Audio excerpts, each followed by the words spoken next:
cellphone, sasabihin niya, gagawa po pala ng asawa ng cellphone. Artista lalo na ito, bibi ka na ka-number 4. Tapos Naka-number 4.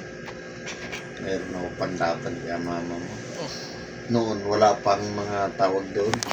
Yung tinatawag doon, yung tawag doon ito yung tulad ng camera mo, tawag doon. Tawag doon. Camera. Hindi, yung camera na pampagwapo. Filter. Ay, wala pang filter. Ay, wala pang tawag doon, makeup. Nagpalitrato lang ako noon, sumuklay lang at tumamber po. Nagtatalo ng mama mo sa buwan. May number 4. Number 4 sa paa. Oo, naka-number 4. Ay, doon pa ako yung picture noon na yung basta pakislap lang. Wala. Doon na, nainlabong mama mo. Kaalam mo, artista. Hindi mo kasi inabot eh. Kung inabot mo yun, baka sa magagalit ka kay mama mo. Mama, yun lang naman ang pambato ni Papa na litrato eh. Nakita ko yun. Kita ko yun sa picture na yun. Winala pala ni Ma. Wala ko may album pa dito eh. Hindi, wala na. Tinapon ni Ma. Oo, tinapon ni mama mo. Naka-frame yung kulay. Malakay. Ganun kalakay. Paper name pala bago si tinapon. Pinalakihan ko pa yun. Pati yung frame na yun, dala ko galing abroad. Tinapon lang ni Ma. Hindi ko malaman mama mo. Nahilig siguro ang mama mo. Baka makita ng tao sasabihin mo, nakakagawa po pala ng asawa mo. Paano napaibig mo? Nauto ko.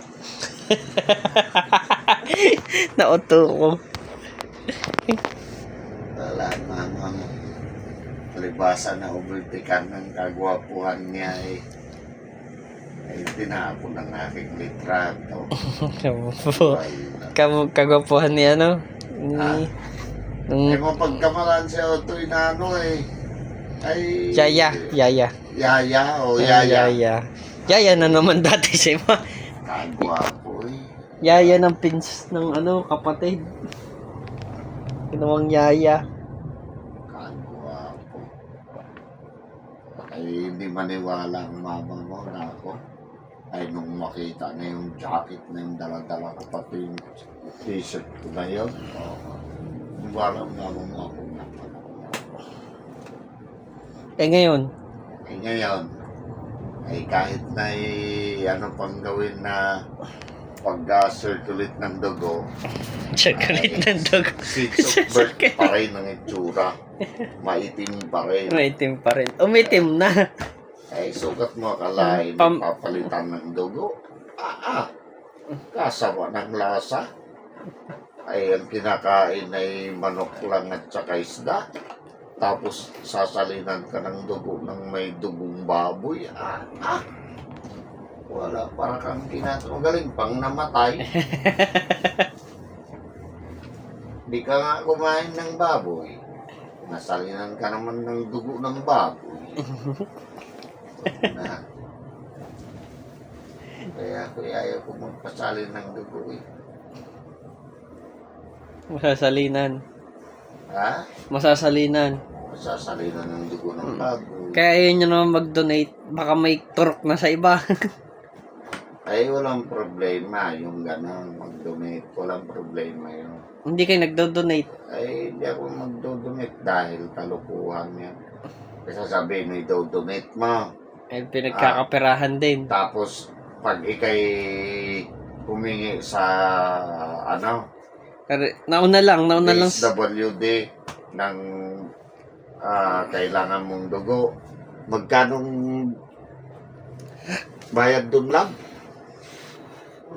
Ba't sa DSWD hindi sa Red Cross? Red Cross pala. Magkano lang? Ha? Sino ka? Depende sa blood type yun. Ito pang mabili no. Doon yung binibili sa Kalamba, Laguna. Hindi ko alam at di ko man ako mabili. Libo yun eh. Pwede sa libo yata. Kasi Ang advantage mo lang, mauuna ka sa listahan eh. Ay, sukat mo akalain yun. Hihingin sa iyo. Pagkatapos, ibibinta ng hayop na yan.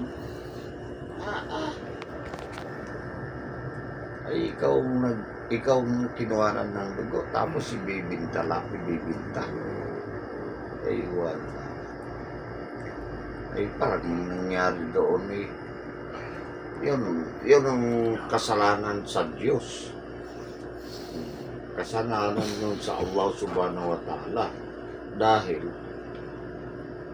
ikaw mismo, sarili mo, ay i-donate mo. Tapos, ibinigay mo dun sa tao. Yung tao na yon na binigyan mo, ibibinta naman. Patulog na yung kausap nyo. Tinulog ka. Si mama. Sige, tulog. Naku po! Ginagawa ng anak mo. Kinukuha ng tayo ng video. Tulog na. Kalang pagod na pagod eh. Wala namang ginawa. nakantak yung aking gamot. Nakantak daw kanyang gamot. Lagi kayong antukin. Ano eh, May? Ah, Wala namang ginawa. Sabi ko lang. ang partida, wala pang ginawa. Hindi naman nagmamay. Nag-diet lang daw siya. Nag-diet siya kaya siya nilalambot. Inuna yung pagpunta sa ano eh.